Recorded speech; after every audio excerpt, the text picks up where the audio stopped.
اربع رحمت اللہ علیہم، یہ ہمارا موقف ہے۔ جتنے بھی نیک لوگ دنیا سے جا چکے ہوتے ہیں اور ان کی نیکی دنیا میں پھیلی، ان کے لیے دعا کرنی چاہیے۔ صرف دو باتیں زندگی میں یاد رکھیے گا۔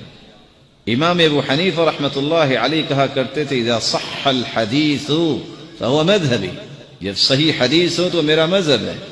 صحیح بخاری کی روایت ہے اذا قال الامام غیر المغضوب علیہم ولا الضالین فقولوا آمین، جب امام غیر المغضوب علیہم ولا الضالین کہے تو تم آمین کہو۔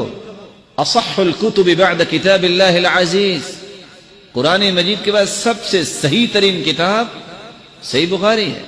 کان اذا قام الى الصلاة کبر ورفع یدیہ حذو منکبیہ، ایک نہیں 210 روایتیں، اور یہ روایت جو میں کوٹ کر رہا ہوں صحیح بخاری کی ہے۔ رسول اللہ صلی اللہ علیہ وسلم جب نماز کے لیے کھڑے ہوتے اللہ اکبر کہتے اور دونوں ہاتھوں کو کندھوں کے برابر لے جاتے۔ امام شافعی کہتے ہیں اذا صح الحدیث فهو مذہبی، یہ صحیح حدیث ہے میرا مذہب ہے۔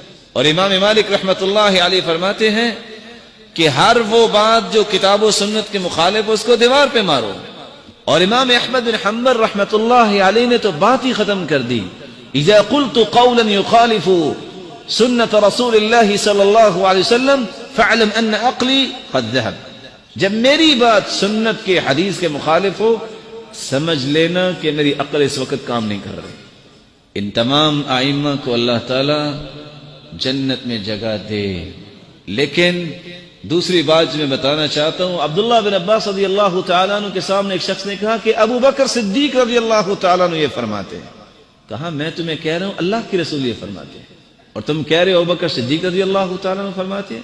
خشیت ان تنزل علیکم حجارۃ من السماء، مجھے خوف ہے کہ کہیں تم پہ پتھروں کی بارش نہ ہو۔ آج سر کا مسا ہے، میں مثال دے کے سمجھاؤں گا۔ ایک مذہب ہے کہ 4 بالوں کو پانی لگ جائے مسا ہو جائے گا، دوسرا کہتا ہے 4 انگلیوں کے برابر اگر سر پہ پانی لگ جائے مسا ہو جائے گا، دوسرا کہتا ہے ربع الرأس، اگر چوتھائی حصے پہ ہاتھ لگ جائے مسا ہو جائے گا، ایک کہتا ہے شطر الرأس، آدھے سر پہ اگر مسا کر لیا جائے ہو جائے گا۔ ہم کہتے ہیں سب نے بات کی، ہم نہ ان کو برا کہتے ہیں کیونکہ ہم اپنے درجات کو کم نہیں کرنا چاہتے، گالی تو نہیں دیں گے ہم۔ دیکھیں رسول اللہ صلی اللہ علیہ وسلم نے کیا کیا۔ صحابی کہتے ہیں بدأ بمقدم رأسی ثم ذهب بهما إلى قفاه ثم ردهما إلى المكان الذي بدأ منه وكان يمسح الرأس كله، پورے سر کا مسح کرتے، دونوں ہاتھوں کو اپنے ماتھے سے شروع کرتے جہاں سے بال اگنے شروع ہوتے، منبت الشعر، گدی تک لے جاتے اور وہاں سے واپس لے آتے جہاں شروع کیا تھا۔ ہم کسی کو تانا دینے کی بجائے حدیث پہ عمل کریں تو ہماری زندگی کامیاب ہو جائے گی۔ اس لیے ائمہ کرام رحمت اللہ علیہم کے بارے میں کوئی بات نہیں ہم کرتے، لیکن وہ بات جو کتاب و سنت کے مخالف ہوگی کوئی بھی نہیں مانے گا۔ اور اصول یہ ہے، یاد رکھیے گا، امام ابو حنیفہ رحمت اللہ علیہ 80 میں پیدا ہوئے اور 150 میں فوت ہو گئے۔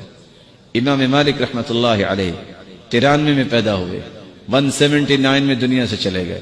امام شافعی رحمت اللہ علیہ 150 میں پیدا ہوئے، 204 میں فوت ہو گئے۔ امام احمد بن حنبل رحمت اللہ علیہ 163 میں پیدا ہوئے، 241 میں اللہ کے پاس چلے گئے۔ کسی انسان کو دنیا کے اندر میچورٹی لینے کے لیے جو اللہ تعالیٰ دیتے ہیں کو 20-25 سال تو چاہیے نا۔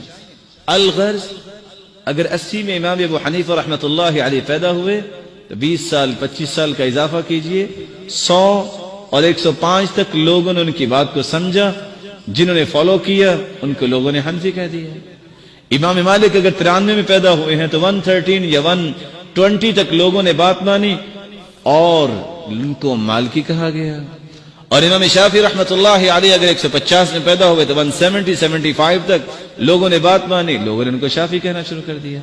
امام احمد بن حنبل 163 میں اگر پیدا ہوئے تو 183 یا 88 تک ان کی بات لوگوں تک اس حالت میں گئی کہ لوگوں نے فالو کیا اور ان کو حنبلی کہا گیا۔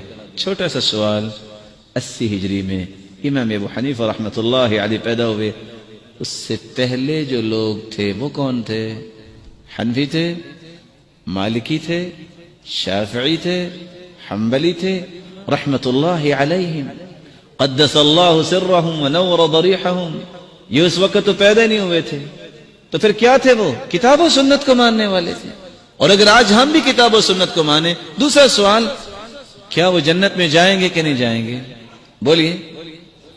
بولے نہیں ہے، ناراض ہو گئے.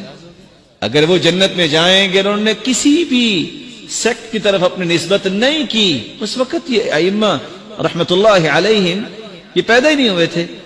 انہوں نے کتاب و سنت پہ عمل کیا. آج ہم بھی کتاب و سنت پہ عمل کریں، ان جھگڑوں کو چھوڑ دیں، تو ہم بھی جنت میں اللہ کی رحمت سے جائیں گے.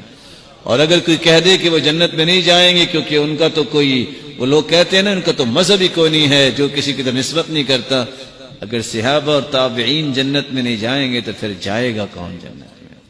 یہ اصول ہمیشہ یاد رکھیے گا. کبھی آپ کو اللہ کی رحمت سے کوئی پھسلانے کے لیے قوت نہیں دے.